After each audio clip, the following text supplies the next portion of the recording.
Oh my goodness. Good morning, good afternoon. Whatever it is for you, I hope you're having a fantastic day. My name is Zach Schaumler.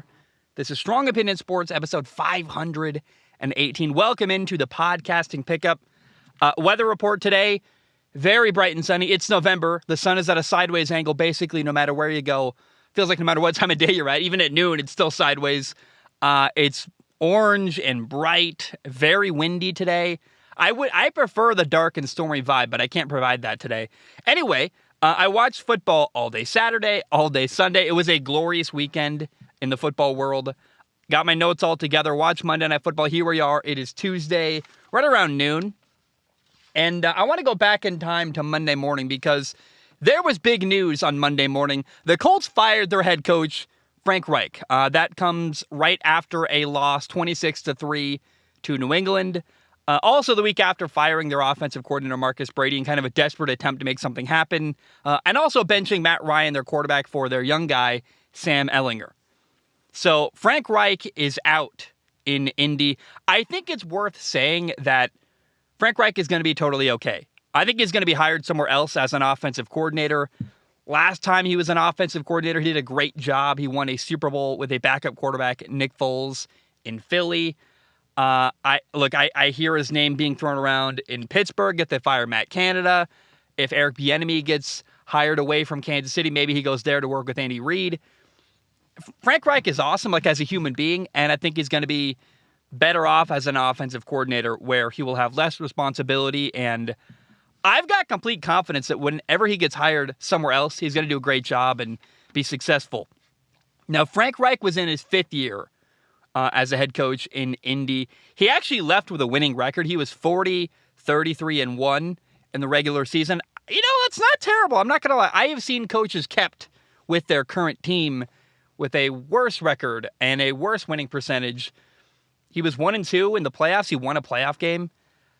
And in one sense, I feel really bad for Frank Reich because from his perspective, can you imagine? He got hired in 2018 to be the coach of the Colts, believing that he was going to have Andrew Luck as his starting quarterback. He got Andrew Luck for 1 year in 2018.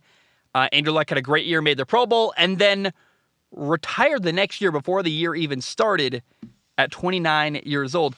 That's tough, man. I hope that doesn't get overlooked in the history of Frank Reich and how he's remembered in Indy.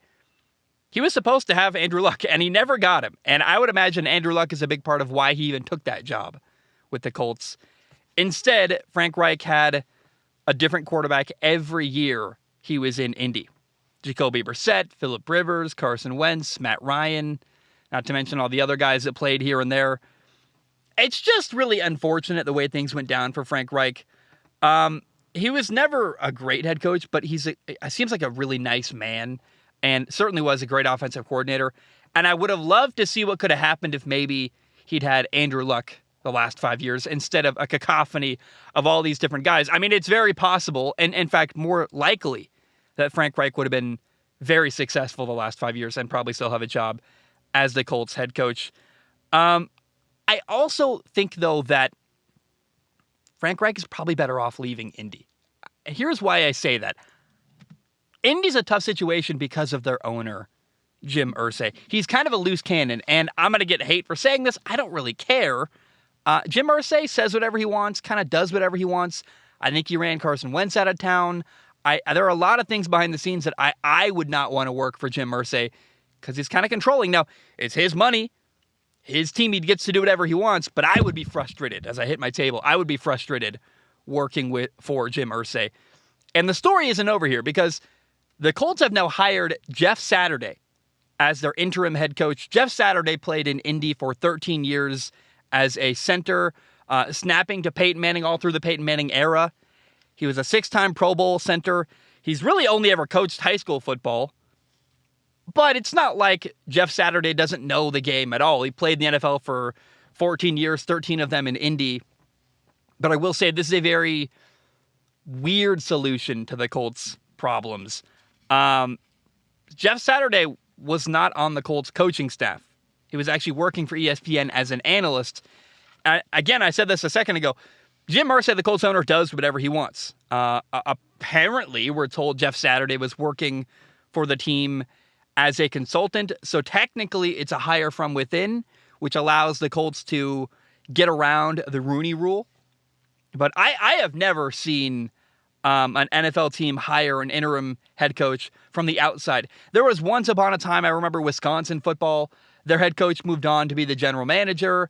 They fired someone, their head coach moved on to be the athletic director, I believe. Then he took time as the athletic director to also be the head coach or something. There was some movement from AD, head coach to athletic director, then back to head coach when they fired their coach for like a brief period. But that's like the only parallel I can even think of is Wisconsin football that one time of the guy whose name I'm forgetting. I have never seen an NFL team hire an interim head coach from the outside who wasn't already on the coaching staff. It's just weird. And I'm really of the mind that Jim Irsay has to back off and leave football to football people. Now, these are, I think of Jerry Jones in Dallas, Jim Irsay. These are billionaires. They own a football team for a reason. They're a football fan, and they want to make decisions. I get it.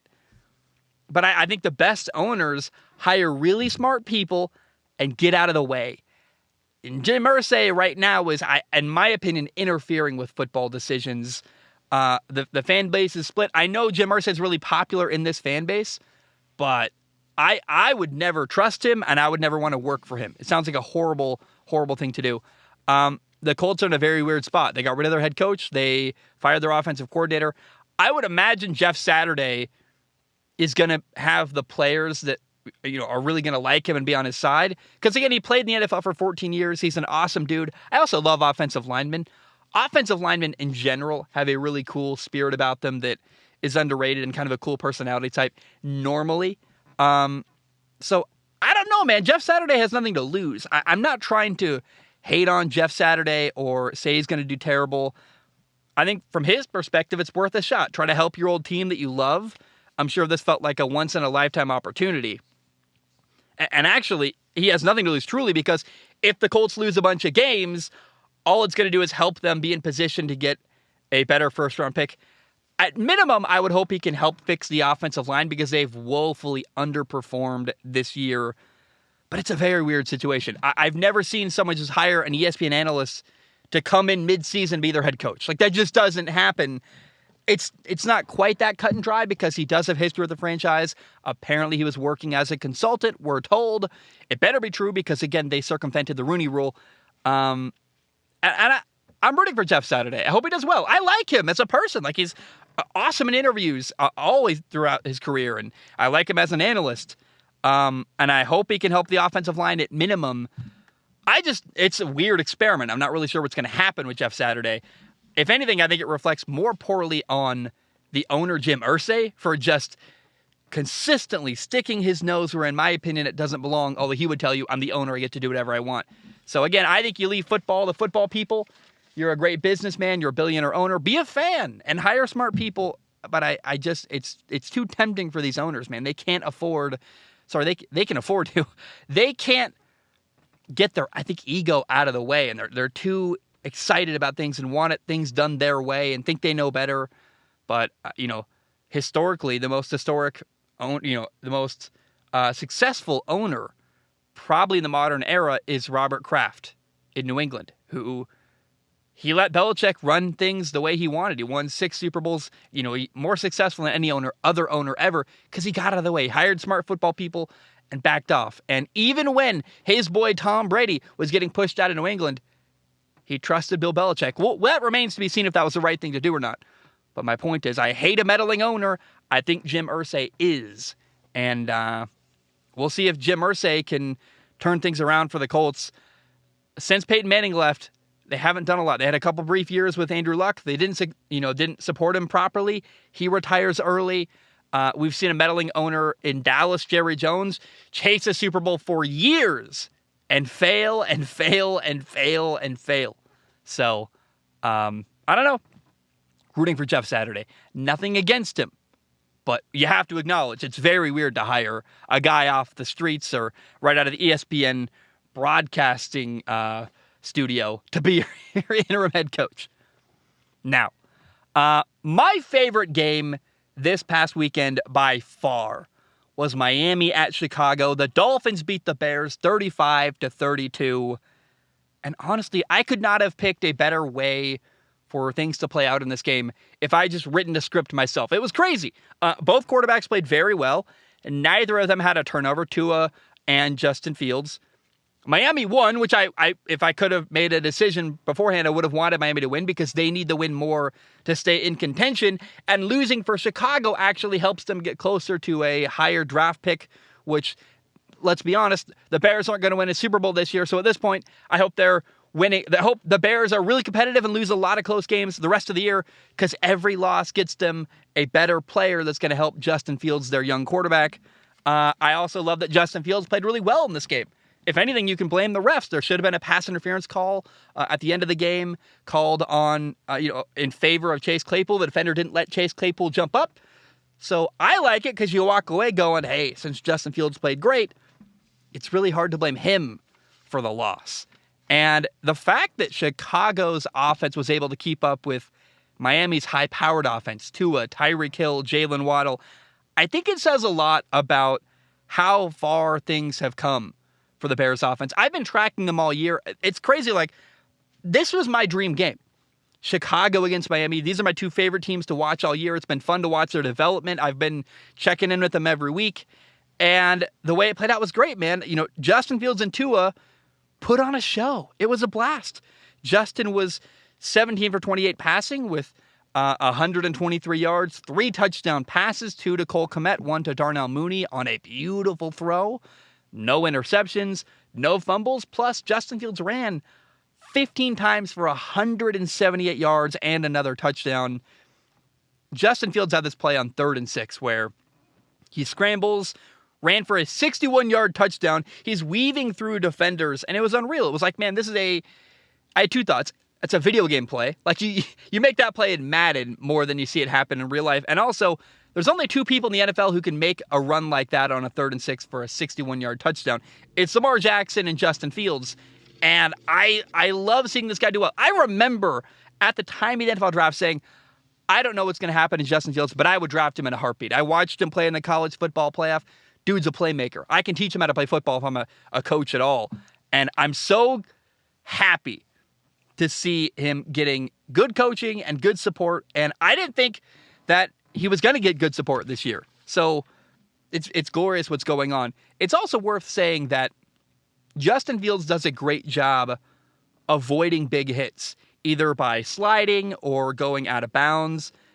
As much as Justin runs, I think actually Tua on the other side of the field, Tua Tagovailoa, the quarterback from Miami, he actually takes way more big hits than Justin Fields does because Justin gets down, man. He avoids hits, and I think that's going to really help extend his career and keep him healthy because he's only good if he's healthy and can run and available to his football team.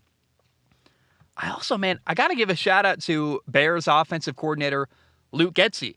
He's gotten better and better and better as the year has gone on as a play caller, man. He's embracing Justin Fields' ability to run. You see bootlegs and sprint outs on 3rd and 4th down.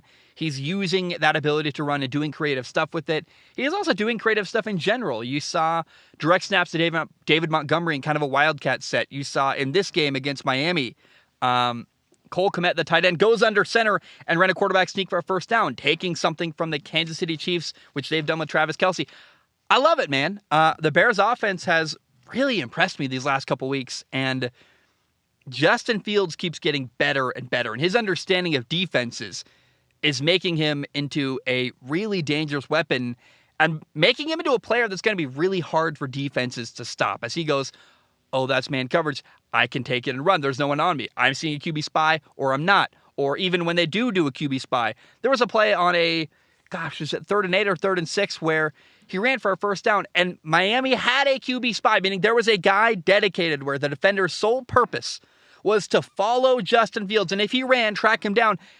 And in spite of that, didn't matter. Justin Fields still ran for a 1st down. It was crazy. And, man, Chicago, by the way, they lead the NFL in rushing. They are over 200 yards ahead of the next team, Baltimore. In fact, it's 246 yards because I did the math because I'm a crazy person. So there are just so many ways Justin Fields can beat you now. running the football, throwing the football. He's reading defenses really well. As he develops, it's getting scarier and scarier. And, not very many quarterbacks have, I think, the capacity to be like the best quarterback in the NFL. I look at, Mac Jones in New England. It's just limited physically. You can't run around. There are ways that he just isn't able to beat you. Justin Fields has the talent level where he could become a Patrick Mahomes. He could become a Josh Allen, where defenses go, our hands are tied. We have no idea how to stop this guy because everything we do, he makes us wrong, whether he's running or throwing. And that ability to run is just insane. Yeah, I have in my notes here, it was a 3rd and 8 where he ran away from a quarterback spy and ran for a first down. Also on that play, avoiding a crazy sack. It's just awesome. He made a beautiful touchdown pass to Darnell Mooney. The way this game ended was ugly. There should have been a pass interference call made in favor of Chicago. Miami's defender literally is pulling Chase Claypool to the ground and didn't allow him to jump up. So what I like about that, though, the outcome is, hey, you can't even blame Justin Fields. Like, they blame the refs. He played a great game, did everything he could pretty much. And I walked away very, very satisfied watching Chicago's offense. Now, one thing that cost Chicago, Miami got a touchdown when they blocked a punt. That's not great. But I want to talk about Tua Tagovailoa, Miami's quarterback here, because Tua was 21 for 30 passing with 302 yards, 3 touchdown passes. His top 2 receivers, Tyreek Hill. Tyreek Hill had 7 catches for 143 yards and a touchdown. Jalen Waddle, 5 catches, 85 yards and a touchdown. And watching Tua, it just looks like Drew Brees. I mean, he really is just left-handed Drew Brees. It's kind of scary, too. Tua missed Jalen Waddle open on a deep ball, 3rd and 11, down the left sideline late in the game. That could have been a touchdown as well. So with really good stats and a really great game, think about this. Tua's got room to grow. It could be even better, which sounds bad, but I think it's actually really impressive when you go, oh, there's still more ceiling to reach for Tua. It's also just so cool to see Tua do well in general. Miami was considering giving up on him, last year. There was a point where, like, should we go get Deshaun Watson? Do we even want to keep Tua? Should we draft another quarterback? Well, we're in year 3 with Tua, and I always say year 3 is the year that you dial up the pressure a little bit for a young quarterback. The first 2 years, they're learning. You start to raise your expectations for Tua. And Tua, because he's not a guy who can run for 61 yards on 3rd and 6, he's not incredibly mobile. He's got a smaller arm. Look, he's got to be really accurate, have great anticipation, and play really well this year. The pressure was on. Tua's delivering. He's playing at a really high level. And Miami's 6-3. Tua's dominating. They're 6-0 when he plays a full game. This is why I believe teams got to be patient with their young quarterbacks. You got to give your young quarterback a real shot to succeed. You can't give them terrible coaching and a bad offensive line and only a year and a half and then go, they suck next. Like, no. Tua, honestly, like, on paper, didn't have a lot of reasons you should keep investing in him. He isn't super tall. He can't run for 61 yards. He's not super physically imposing. But look at what's happening when you give him patience and support. Oh, it's incredible, isn't it? He looks outstanding. He's one of the best quarterbacks throwing the football right now. He's just dominating. And I think Kenny Pickett and Zach Wilson are quarterbacks that right now get a lot of flack and a lot of people don't believe they could potentially succeed. I say, look at Tua. Give it time. Give it patience. Your young quarterback can be successful. Not guaranteed. Some guys don't work hard. Some guys just don't have it. Mitchell Trubisky was a guy in Chicago I gave up on pretty early because I'm like, look, he just doesn't have it. You can tell when they do. But when you see a young quarterback who gives you flashes and potential, like we've seen with Kenny Pickett, like we've seen with Zach Wilson, you be patient. And Tua is an example of what can happen when you are patient and you give your young quarterback great receivers to throw to, good coaching, support. And, look what's happening with Justin Fields in Chicago. Getting support, getting good receivers around him, getting good coaching that's catering to him, and he's becoming wildly successful and hard to stop. I want to give one more shout out to Miami's head coach, Mike McDaniel.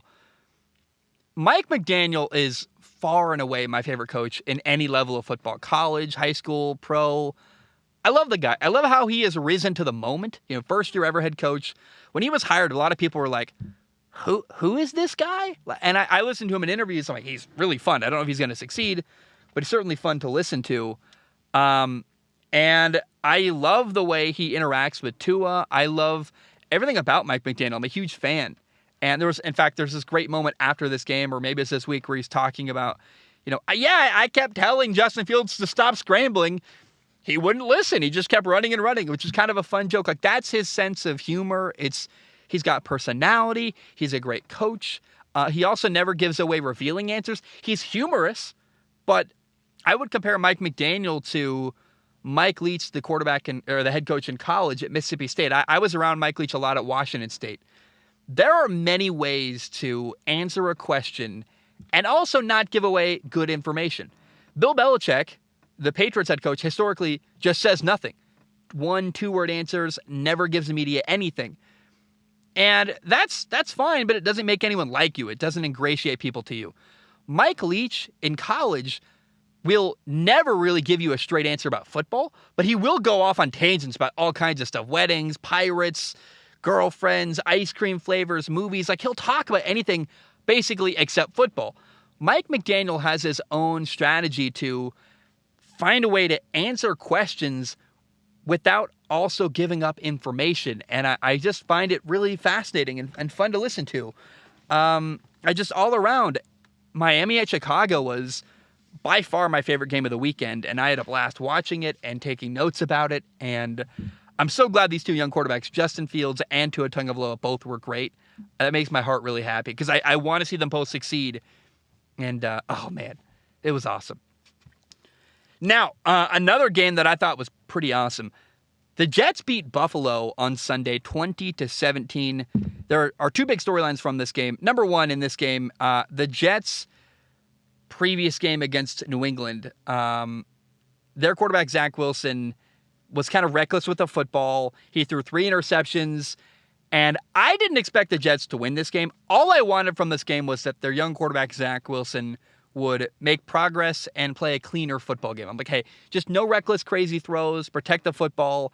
And I am happy to report that not only did Zach Wilson make no stupid throws against Buffalo, but also the Jets surpassed my expectations and found a way to win this football game. Zach Wilson was 18 for 25 passing for 154 yards, 1 touchdown, no interceptions. He did lose a fumble, which I don't love. He got sacked by Von Miller, was holding onto the ball with one hand. You got to have 2 hands on the football when you're moving around. Really anytime, hopefully, but especially within the pocket. He got hit, ball got stripped. That's not great, but that's an easy coaching point. You do a drill all week. Hey, Zach, 2 hands on the football. To me, Zach Wilson's potential is obvious, and he's only in his second year. I believe in year 3 is when you start to raise your expectations during a quarterback's career. And there was a big play Zach Wilson made on 3rd and 9 where he ran for a first down, and that's the kind of play that makes you, I think, is the reason you remain patient for Zach Wilson. A lot of people were throwing Zach Wilson under the bus and ready to give up and say he's hopeless after losing to the Patriots and throwing 3 interceptions. And let's call it like it is. Zach Wilson had a terrible game 2 weeks ago against New England. But I said, hey, stay patient. Look, he's young. Give him time. He's got potential, obviously. And look where the Jets are now. They just beat arguably the best team in the NFL, Buffalo. And it was an awesome win. Zach Wilson made a lot of great plays. Buffalo was actually up 14-3 in the second quarter. So the offense had to fight back. The defense had to make plays and get some stops. And that leads me to storyline number 2, which is this. Josh Allen, the Buffalo Bills quarterback, had kind of an off day. But also, the Jets finally looked like a team that has a defensive head coach. Robert Saleh, their head coach, was a brilliant defensive coordinator for the 49ers. He took them to a Super Bowl. Now, in his time as head coach of the Jets, the last year and a half roughly, the Jets defense has been really underwhelming. And I'm like, are you sure this is his specialty? Like, are you sure Robert Saleh was a defensive coordinator? Because it doesn't look like it. This was the game where I felt like his defense made their mark, and finally I'm like, oh, maybe it just takes a year and a half for them to make progress. They got a lot of young players, and, Bills quarterback Josh Allen had kind of an off day, threw 2 interceptions. Both of them were bad, by the way. Both of Josh Allen's interceptions were throws where I was like, bro, what are you doing? And there was one where he's rolling right. There's kind of pressure in his face. That's the benefit, by the way, of getting pressure on a quarterback, is when there's bodies in his face, it makes it harder to see downfield. I think literally he didn't even see the linebacker underneath on his first interception. And Josh Allen, in fact, should have had 3 interceptions because Jordan White had caught one, but also dropped one where it would have been his second interception on the day. The Jets were getting a ton of pressure on Josh Allen all game long. They made his life difficult. And it's just cool, man. I loved seeing what the Jets did. All around, it was an awesome game. Their running backs, Michael Carter and James Robinson, have already become a good 1-2 punch. They just traded for James Robinson after Breece Hall, their running back, got hurt, tore his ACL out for the year. I mean, when they come back next year, you got Breece Hall, James Robinson, and Michael Carter. James Robinson in this game ran 13 times for 48 yards. Michael Carter had 12 carries for 76 yards and a touchdown run. I just thought, as you look around the Jets roster, they're a really, really young team, but it's a young team with young guys making plays. Sauce Gardner had a big stop at the end of the game, had an interception. Zach Wilson made some clutch throws on third down. First-round receiver Garrett Wilson had 8 catches for 92 yards. Just young talent everywhere across this Jets locker room. And I walked away from the Jets' victory over Buffalo feeling like, this is progress, man. Like, Zach looks really good. The defense is getting better. And I've got a lot of hope for the future of the Jets. I think good things are coming in New York. How about this? Minnesota beat Washington 20-17. It was Kirk Cousins' first game back at Washington against his old team that did not want him once upon a time. Kirk won. That's cool. It's a fun storyline. But the biggest storyline to me was that Taylor Heinicke did not do enough playing quarterback for Washington to convince that team Washington to keep Carson Wentz on the bench. If Taylor Heinicke, their quarterback coming off the bench with Carson injured, who's been kind of a pseudo-starter before, led them to a playoff victory once upon a time. Did they win a playoff game or did they just really challenge Tampa? I can't remember. But they made a little bit of a run with Taylor Heinicke once upon a time. If Taylor Heinicke in this football game had 3 touchdowns and 300 yards and won this game, that would have made things really, really tough on Washington, where they would go, maybe we should keep playing Taylor because he's playing great. But the reality is that Taylor Heinicke kind of let them down. He was 15 for 28 passing, had 149 yards, 2 touchdowns, no interceptions. And the interception he had was really costly because Washington was up 17-10 in the fourth quarter.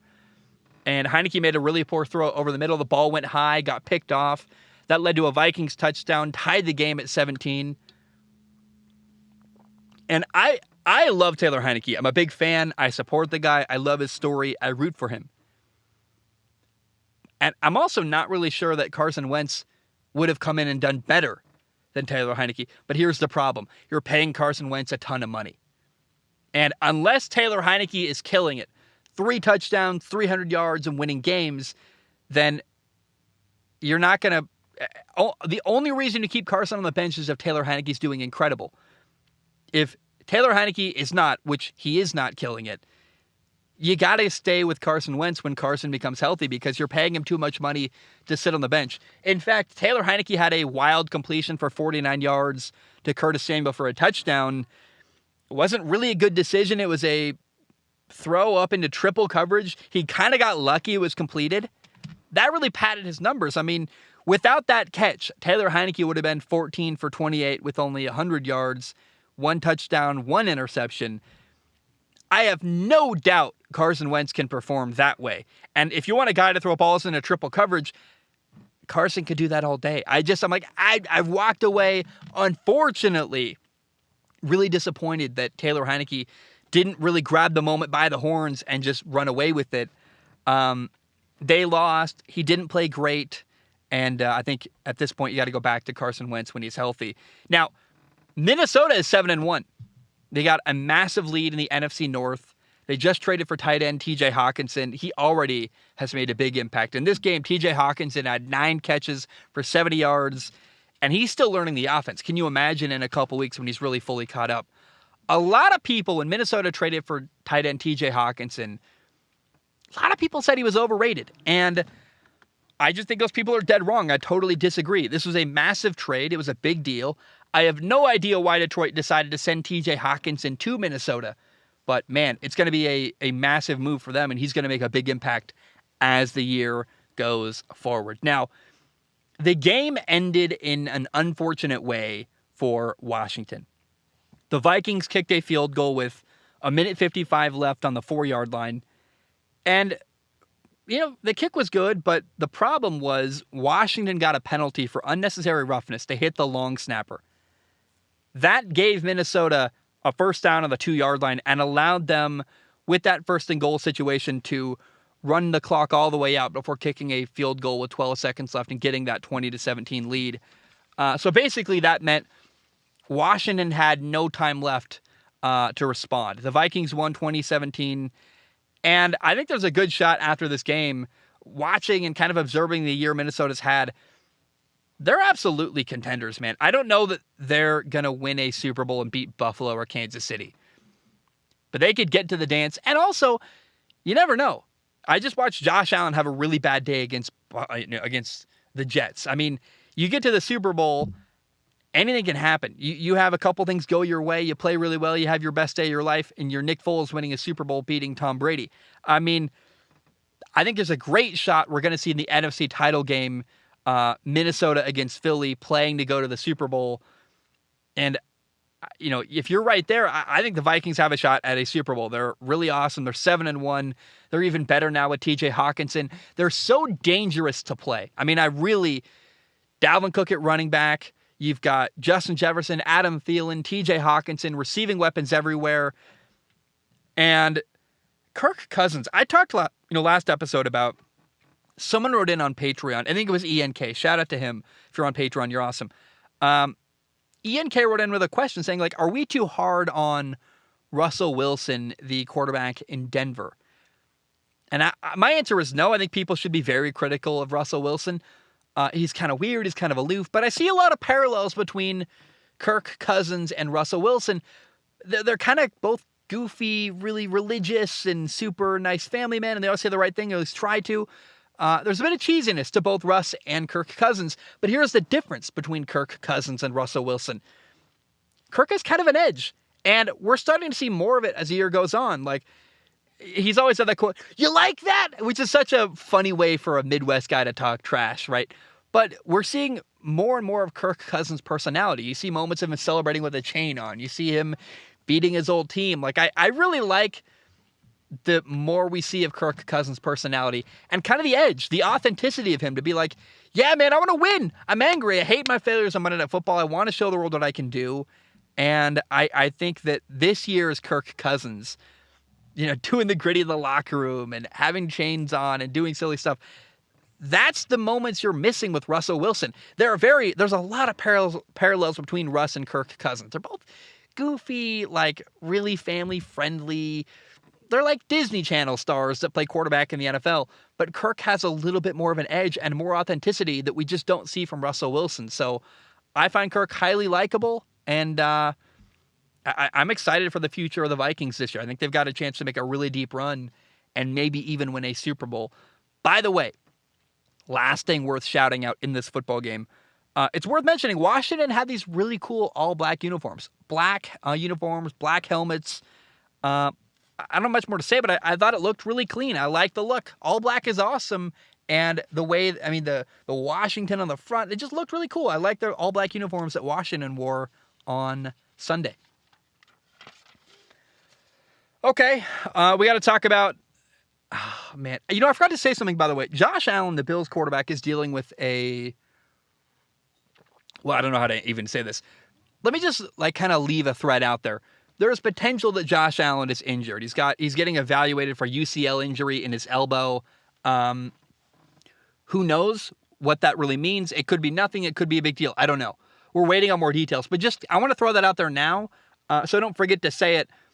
There is rumors that Josh Allen might have an elbow injury, which is a pretty big deal.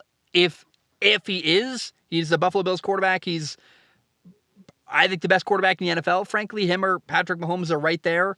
And his injury would be a big deal, but I don't want to make a big deal of it really until we know what the consequences are and if he really is even, in fact, injured. He's getting evaluated, so time will tell there. Now, Seattle beat Arizona 31-21 this past weekend. Seattle's now 6-3. They're first in the NFC West. Arizona, on the flip side, is 3-6, and they are last in that division. Once again, I say this like every week, it feels like, Kyler Murray failed to deliver in a big moment once again. And I'm surprised that today, Tuesday, as I talk to you guys, that Cardinals head coach Cliff Kingsbury still has a job. I thought for sure, I watched this game live, I'm like, this dude's getting fired. Nothing personal against Cliff Kingsbury, but it's not working. And Sunday was an absolute failure for the Cardinals offense. Arizona's offense was a disaster. False starts, dropped passes, poor pass protection. The offensive line was horrible. Missed reads by Kyler Murray, which I'll give him the benefit of the doubt. Maybe he's not getting good coaching.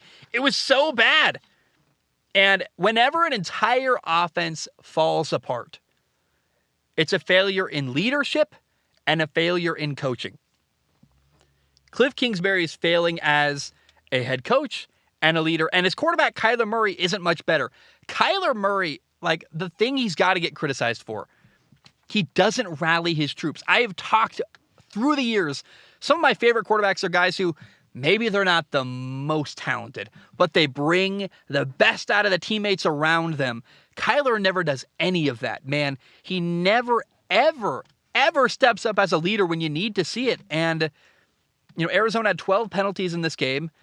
Their quarterback, Kyler Murray, he's got a $230 million contract. Kyler got outplayed by Geno Smith, who Geno Smith is making $3.5 million this year. He does not have a long-term contract. Getting outplayed by that guy, if you're Kyler Murray, is a disgusting tragedy. Like, it's not a knock against Geno Smith. It's bad optics, man. We pay you to play really well and deliver, and Kyler is not. It's got to be said. Kyler had a fumble. He was sacked 5 times. The offensive line is struggling. Kyler Murray missed a couple reads. He had a throw where a slant was open, and he took a bad sack instead. Arizona had back-to-back false starts. A 3rd and 8 became a 3rd and 18. Robbie Anderson dropped a pass on 3rd down. There was even a trick play. They ran on 3rd and 17. They ran a double pass, and both passes were forward. That's an illegal forward pass. Like, oh my gosh, Arizona looked so disorganized, and they lacked details, which I've said about them all year. This was the culmination of everything that's gone wrong so far this year for Arizona coming together. And the difference between Seattle and Arizona is just coaching. I mean, I don't think talent-wise Seattle and Arizona are that far apart. They got talented receivers. They got good players all over the field. But it's the small details that matter. And Arizona is so bad at the small details. And they all add up. And think about it. This year was supposed to be the Arizona Cardinals year. The Rams have a Super Bowl hangover. The 49ers lost their quarterback Trey Lance week 2 with an injury. Seattle lost Russell Wilson. Now, Seattle's been better than anyone expected, right? Geno Smith has played outstanding. But Arizona has had an opportunity this year with the rest of the division in a compromised position. And they can't capitalize. In fact, Arizona is they're not even close. They're last in their division. You got to get a new head coach if you are Arizona. You got Kyler Murray, a quarterback who I've been critical of the guy. He's not an impressive leader. He doesn't deliver in big moments, but he has talent. Like, I can't imagine how good he would look with Sean Payton coaching him. I would think a great offensive coach could get good stuff out of him. I would love it if Arizona hired Eric Bieniemy, the head coach out of Kansas City. Like, that creative play design, that mind working with Kyler Murray, the sky's the limit. So I want another coach in Arizona. I'm not hating on Cliff, but he's made his millions. He's got a great house.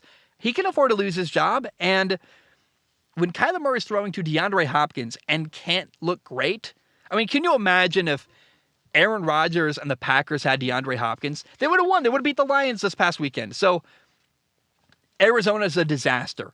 They have overpaid Kyler Murray, but now they're stuck with him, and they got to get a new head coach in Arizona because you got to find some way to see if you can fix what's wrong. Kyler Murray is underperforming.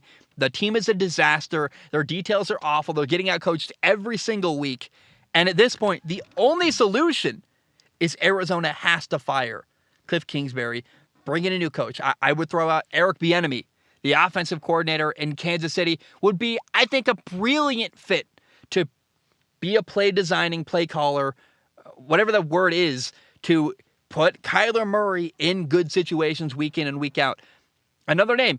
What if they just pay Sean Payton like $100 million? I think you got to trade the rights for him from New Orleans. But, man, the problem right now in Arizona is Cliff Kingsbury.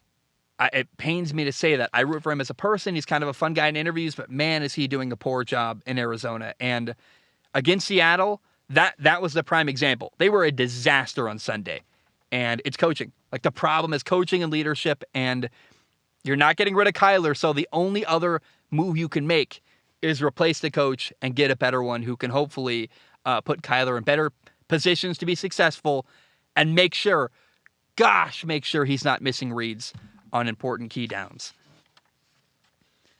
All right. Wow, that was kind of a rant. I didn't mean to do a rant there, but I guess I got to call that video. I'll do a breakout on YouTube, probably title it like Arizona's got to fire Cliff Kingsbury. I didn't realize that's what I had to say, but it just came out of me. Now, I watched Monday Night Football last night. I have to mention it. I feel weird. Like, I even waited to record this show until after Monday Night Football, and then I was up too late, and I just went to bed last night. So I feel like I have to talk about it, but Monday Night Football was not that interesting to me. Baltimore beat New Orleans 27-13. I tried, man. The game was a slog. It wasn't great. The Saints are a struggling team. They never had a lead once in the game. It was just, it didn't even really challenge Baltimore at all. It was 14-3, then 27-6, and ultimately 27-13. The Saints quarterback situation is really holding them back. Currently, Andy Dalton is their starting quarterback, and I believe this team has talent where if New Orleans can ever get a great quarterback, I would love to see them quarterbacked by Bryce Young, the quarterback out of Alabama. I think he could win games in New Orleans. They could be a really good threat because they have talented players everywhere, and I think a better defense than people realize, but quarterback is holding them back, and I think the story of this game, Monday Night Football, is that Ravens quarterback Lamar Jackson is just so impressive. You know, his top receiver, Rashad Bateman, is out on the IR. Mark Andrews, his top tight end, is probably the best receiver on the team. Pro Bowl tight end Mark Andrews didn't play in this game. His top two running backs didn't play. And yet, Lamar, as he always does, finds a way to still have a great game. He completed a pass to 10 different receivers. Let that sink in. If you watch his box score, you're like, it's unbelievable, dude. There were two guys that had 2 receptions, and that's it. Everyone caught one pass, basically, on the entire Baltimore Ravens team. They had 12 completed passes. Lamar was 12 for 22. He ran for 82 yards. He threw for 133. And Lamar put together multiple long, impressive scoring drives, and they won easily. For him to do that without the core starters around him, throwing to literally 35-year-old Deshaun Jackson, who I love, but man, he is past his prime. I find it impressive. You know, the Ravens had an 11-play, 76-yard touchdown drive, a 12-play, 81-yard touchdown drive, 12 plays, 61 yards, and a field goal. You put up 27 points with basically backups. I think that just says a lot about Lamar Jackson.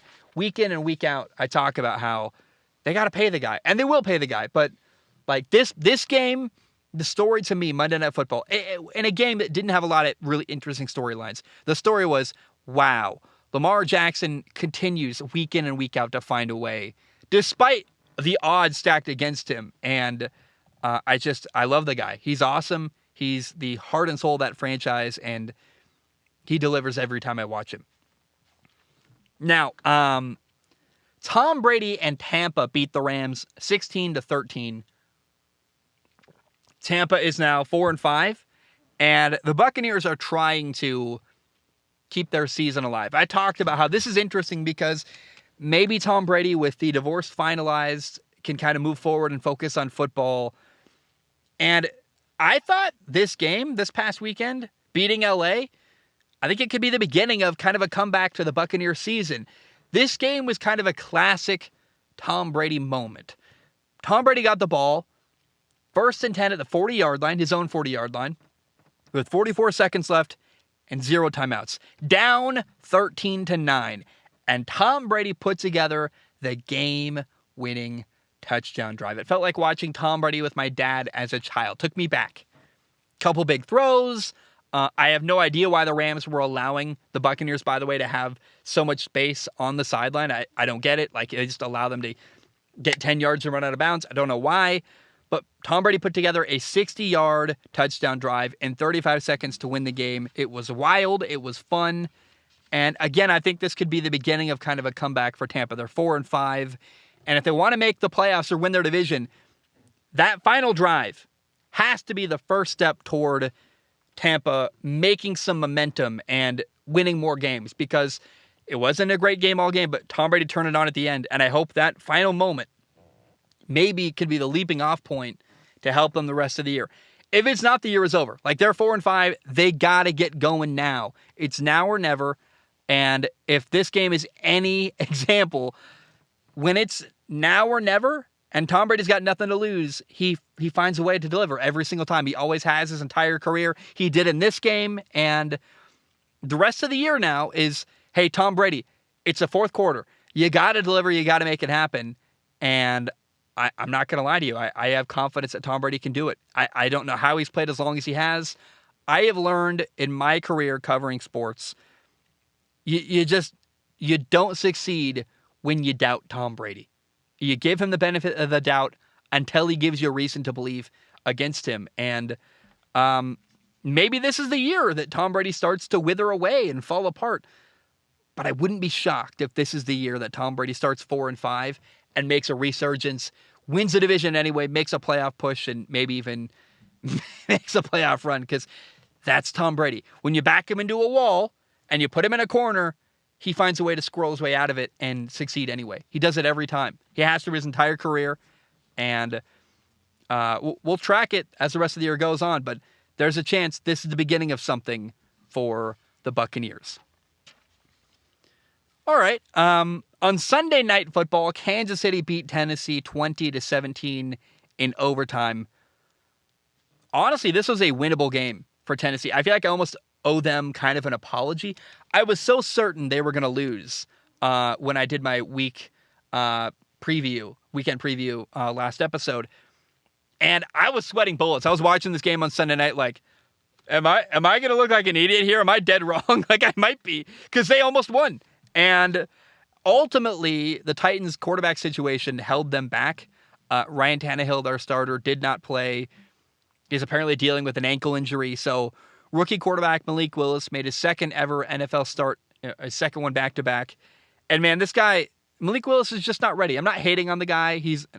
I love him as a human being. And Tennessee actually led 14-9 at halftime. They led 17-9 until KC tied it with around 3 minutes left in the game. Tennessee had a chance here, and the Titans defense played a great game. They gave their team an opportunity to win. Derrick Henry ran for 115 yards and 2 touchdowns. He was fun to watch, man. Derrick Henry, dude.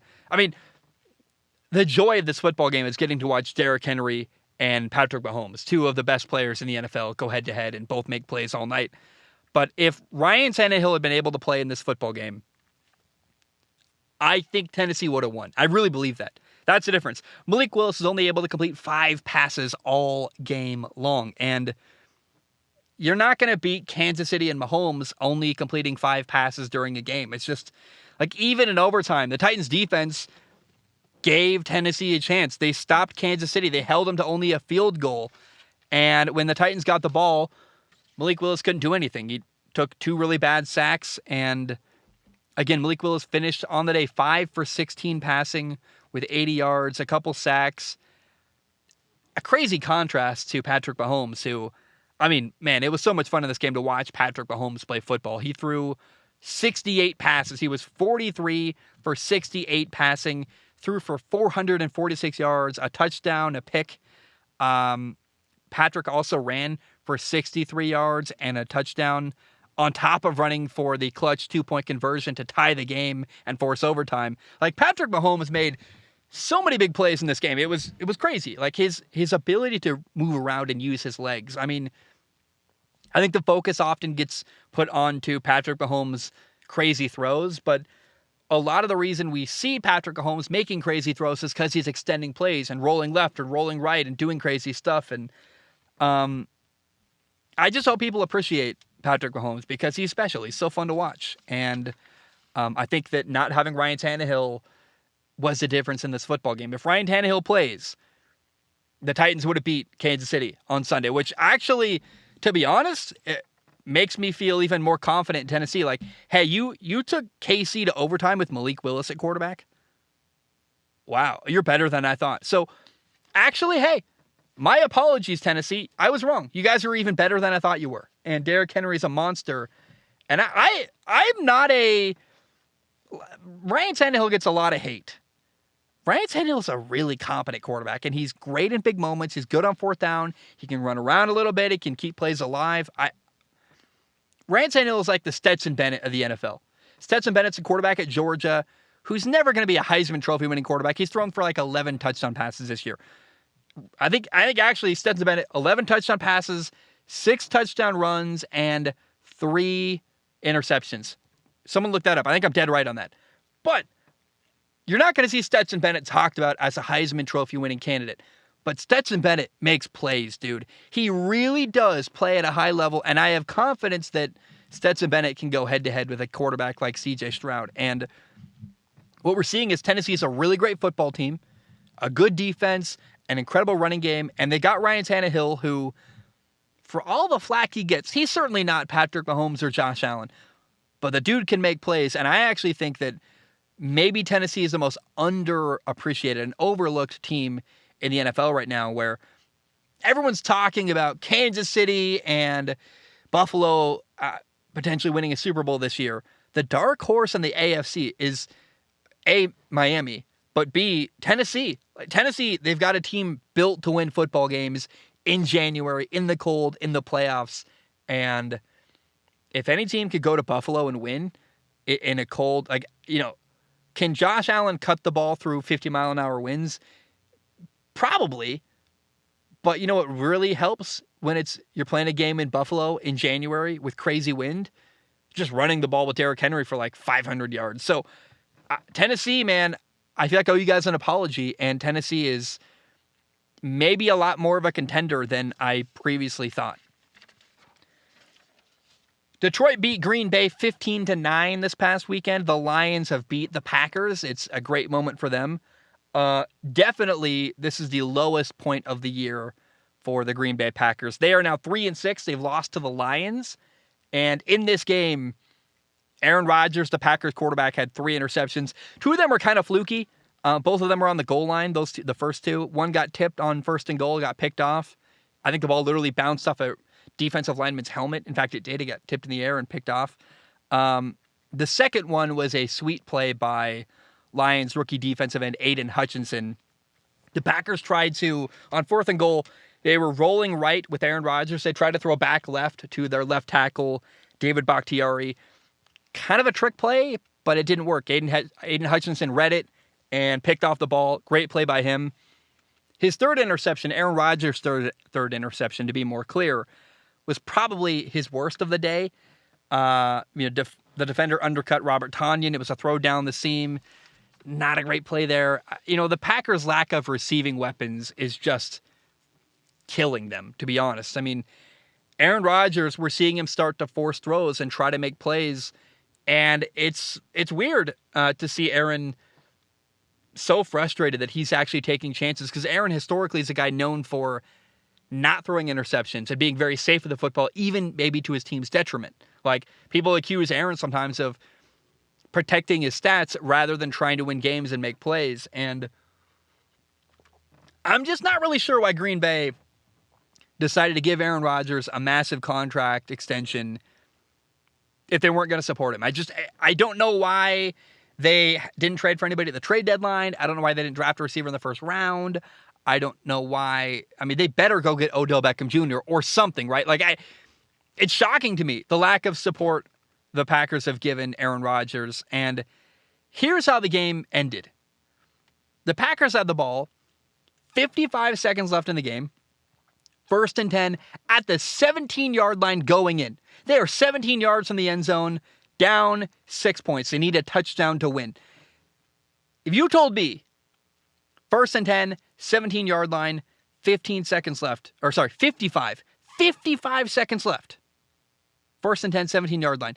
You told me you put Aaron Rodgers in that situation, I'd tell you he's going to win the game. He's Aaron stinking Rodgers, man. And no, Aaron did not win in that situation. Again, first and 10, 17-yard line, 55 seconds left. Plenty of time. You're in a great position. And the Packers threw 4 incomplete passes. It could not have been more clear and obvious that the Green Bay Packers just do not have a single receiver who can win a one-on-one matchup. They got nobody who can win outside. And Green Bay is in bad shape right now, man. It's unfortunate. They lost by 6 points, and earlier in the game, they went for it on a 4th and goal.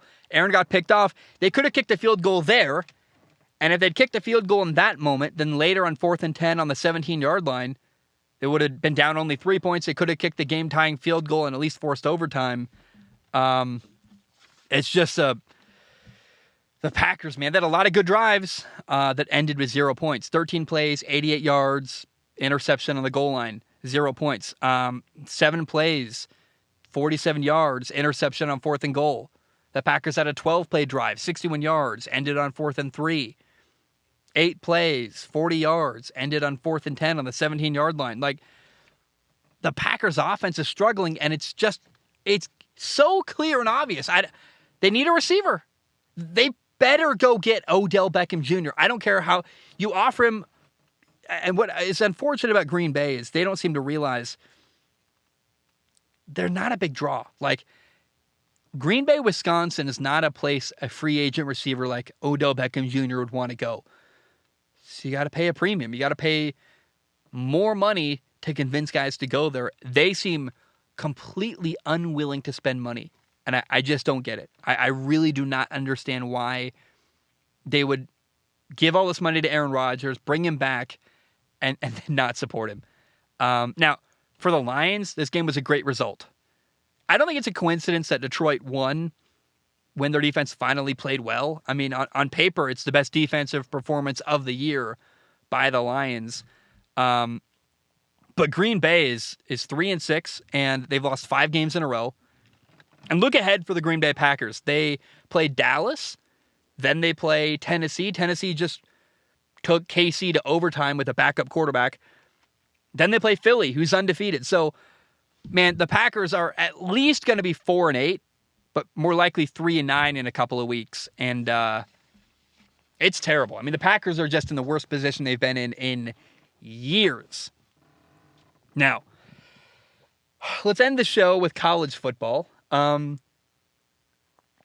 me say first real quick, if you're listening today, I want to give you a reminder. While the show is uploading today, I'm going to post on Patreon the thread for Friday's episode. So you can submit questions, comments, concerns, thoughts, and ideas on Patreon. If you're listening right now and you're a Patreon subscriber, or supporter, maybe is a better word, go to Patreon, write in a question or a comment or submission for the show. I'll do the show on Friday this week, and I'd love to answer your questions. I feel like I never do that, and in fact, I've had such a truncated schedule. I haven't even really been doing Tuesdays and Fridays because I've been crazy busy. This is the first week in forever that I'm fully caught up, and I'm in a great position, so we're recording later this week on Friday. Submit your questions on Patreon. Now, let's talk about college football week 10. The biggest game of the weekend was kind of a letdown, I'm not going to lie. I was so excited for what was at the time the number 1 team in the nation, Tennessee, on the road at number 3, Georgia. And Georgia won convincingly. They were up 24-6 at halftime. Then it was 27-6.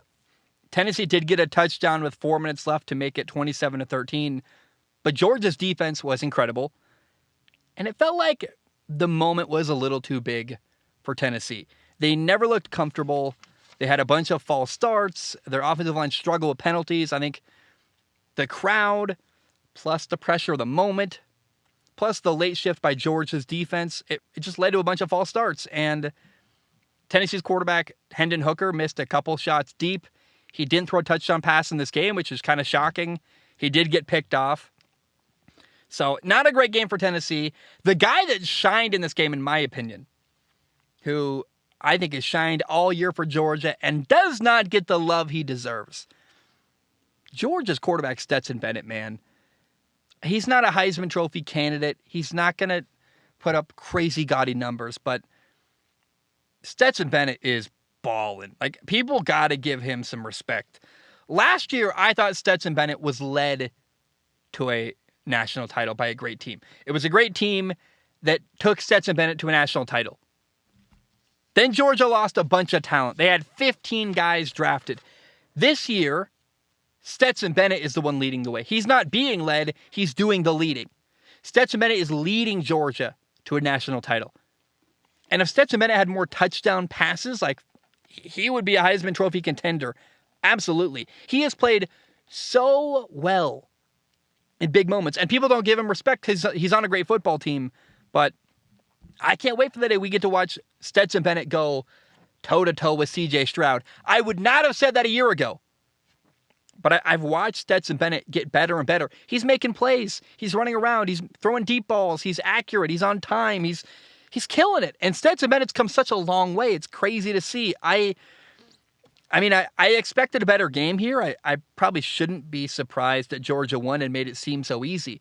But I think that the thing that people aren't paying attention to with Georgia, Stetson Bennett is kind of an overlooked guy. He was never a star, but this year, dude, he's playing different. He's playing better. And I really think there's going to be a day, hopefully in the college football playoff, where we see Georgia play Ohio State and C.J. Stroud. And I think Stetson Bennett's going to go toe-to-toe, throw for throw against an elite quarterback like C.J. Stroud. And that's a really, really exciting thought.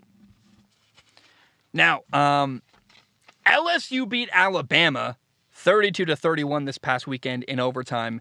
It was a night game at LSU. I got to admit, that's one of my dreams. To go to Death Valley, to see a night game, maybe against Alabama, like that rivalry. Oh my gosh, it was awesome. This is Alabama's second loss of the year. So this pretty much completely eliminates Alabama from making the college football playoff. Feels like Kirby Smart and Georgia have really overtaken Nick Saban in Alabama. And Georgia now sits at the top of the college football world. And I'm really curious if in the next year or two, Nick Saban can reclaim his throne. Or could this be the beginning of kind of the decline of Nick Saban in Alabama? You see a lot of coaches, I think of Frank Beamer, or an unpopular name, but Joe Paterno. Coaches that coached until they were like 100 years old, like decrepit old men that could barely walk, still coaching college football. They were dominant at a point. And then they never retired, and they just kept coaching and coaching and coaching. Is this the moment, and maybe the beginning of that moment for Nick Saban, where he's never going to leave, he's going to coach forever, but get decreasingly successful as time goes on? Or can Nick Saban bounce back at some point in the next year or two and reclaim his throne at the top of college football? It's a storyline to watch that I'm really interested in. Now, this was a massive win for LSU head coach Brian Kelly. Some people were very, very skeptical when he got hired. People were saying, he's overrated. He was carried by Notre Dame. I loved it. I always said Brian Kelly's an awesome coach. I think he's bigger than Notre Dame. And so far in year one, at LSU, Brian Kelly is 7-2. He's now got a win over Alabama. I think this win really helps legitimize him in the state of Louisiana. It's incredible. Now, Alabama quarterback Bryce Young, I would not say he had a bad game. He threw for over 300 yards, but this definitely was not the best game I've ever seen Bryce Young play. He threw an interception in the end zone. He completed less than 50% of his passes. He did clutch it up and put together a nice game-tying drive at the end. And high-pressure situations, if you're an NFL person considering drafting Bryce Young, I got to say, I have never seen Bryce Young seem to be even bothered by a big situation in a game. Plus, Bryce Young did what he could to win. Like, he scored a touchdown in overtime. They did what they could. Alabama, they scored a touchdown in overtime. They take a 31-24 lead. Did their part. But I want to talk, before we get into what happened in overtime, LSU quarterback Jaden Daniels was awesome. 3 total touchdowns, 0 turnovers. He ran for 95 yards and a touchdown. I'm so curious how the NFL is going to view Jaden Daniels come time for the NFL draft, because he's really athletic.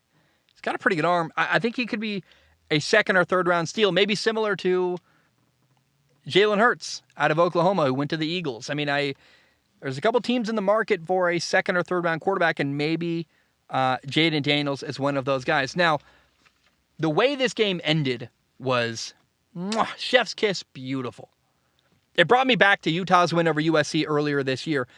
Alabama scored first in overtime. They took a 31-24 lead. Then LSU got the ball. They scored a touchdown. They make it 30-31. And then LSU went for two. They said, we are going for the win here and now. And I love the attitude. Anytime a coach says, let's end it here and now. It acknowledges the ability of your opponent. I think it's very respectful, actually, to your opponent to say, look, we think you're really good. We want to end this game now because we don't want to keep going further into overtime against Bryce Young, your starting quarterback, and your really talented football team. LSU said, we got a shot to end the game right now. Let's do it now. And they did. I love the attitude. It's a huge win for Brian Kelly and LSU, and I'm really happy for them. Again, legitimizes a coach that I believed in. I was a huge believer in Brian Kelly. Watching him win made me feel like, I wasn't crazy. Notre Dame beat Clemson 35-14 this past weekend. It was a dominating performance by Notre Dame. And kind of a surprise. Clemson didn't score until they were down 28-0 in the fourth quarter. Notre Dame blocked their sixth punt of the year, took it for a touchdown, which, by the way, for Notre Dame, they've blocked 6 punts this year. That's unreal. Clemson losing pretty much removes them from all possibility of making the college football playoff. They're a one-loss team now. And amongst all the other one-loss college football teams, Clemson is not the best. I mean, Oregon, for example, whose only loss is Georgia, is going to have a better shot at making the college football playoff.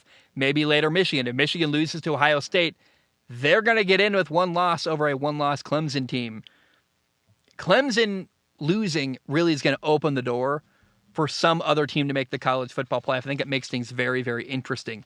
Now, it was kind of a crazy weekend in college football because Alabama lost, Clemson lost. 2 teams I think were still in college football playoff contention are out. Bama was one of those one-loss teams that had a better shot than most. They're gone.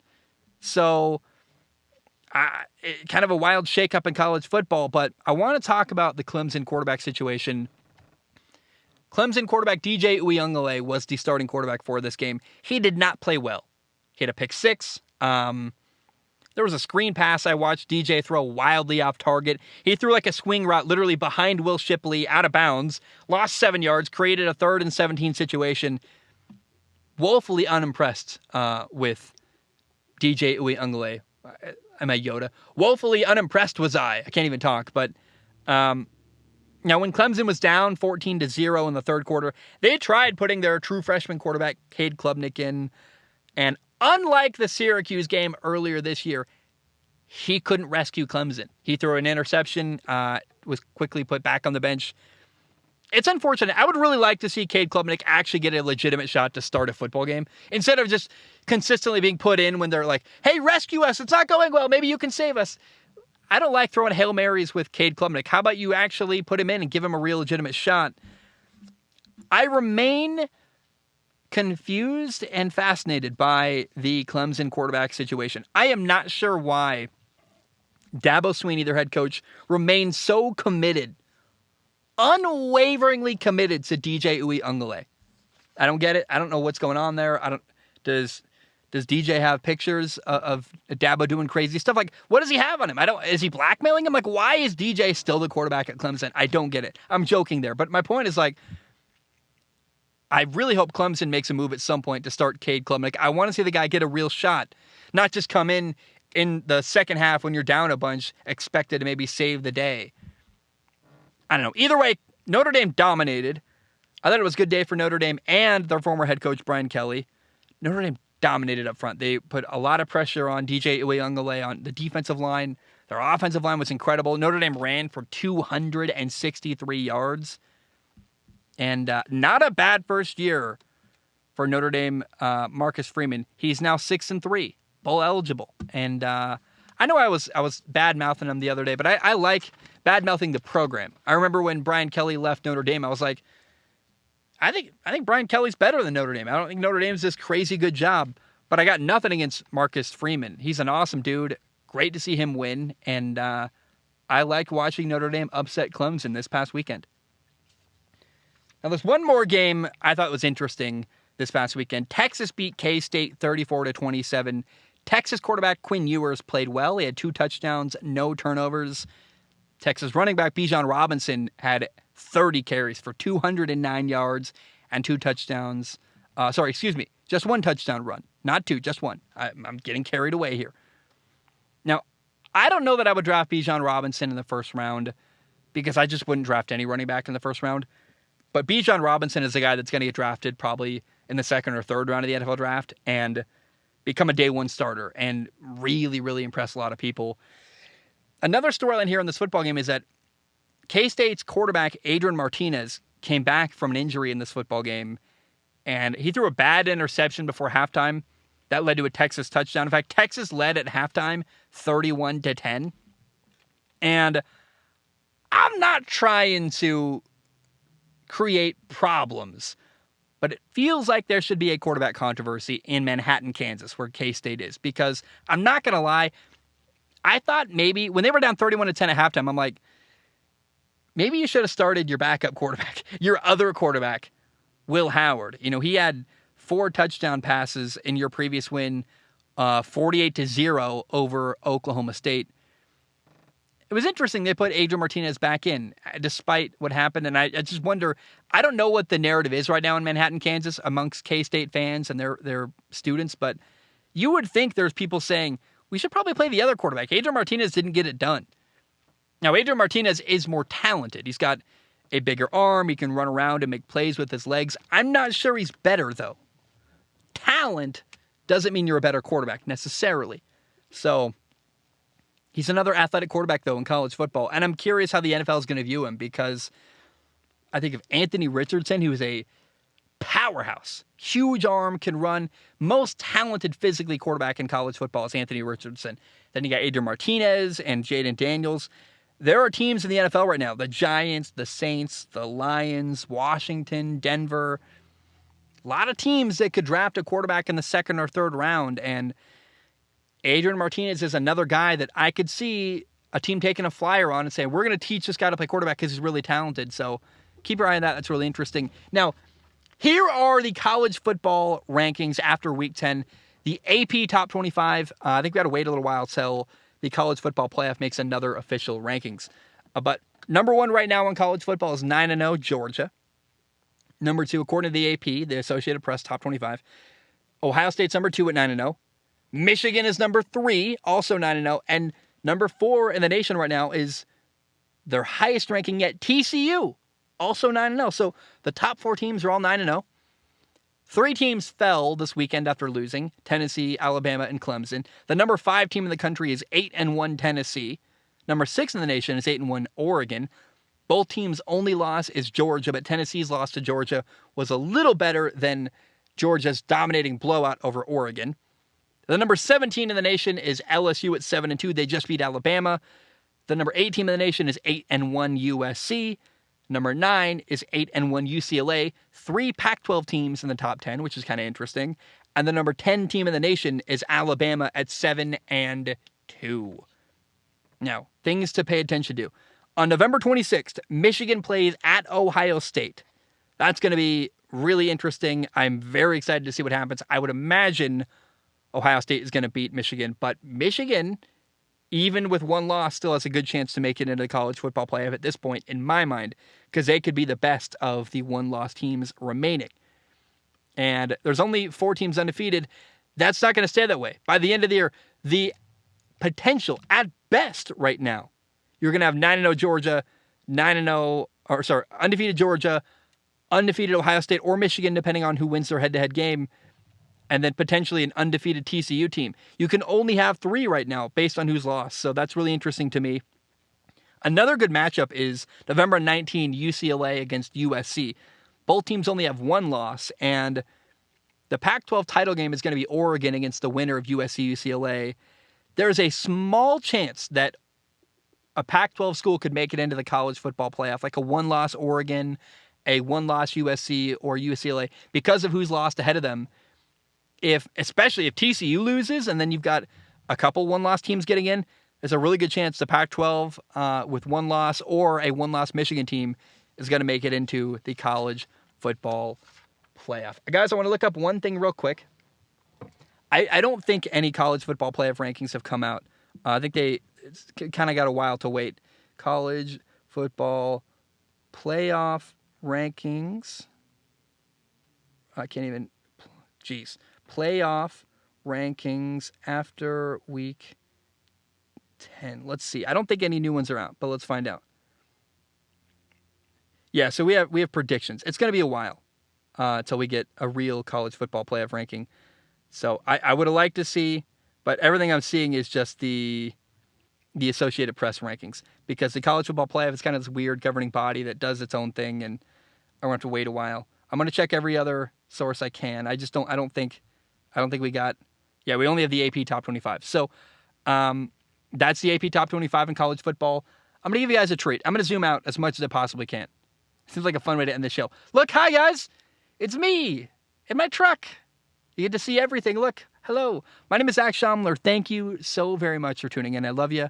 I appreciate you. Hope you have a great day. And ba-dum-bum, bam, we are done.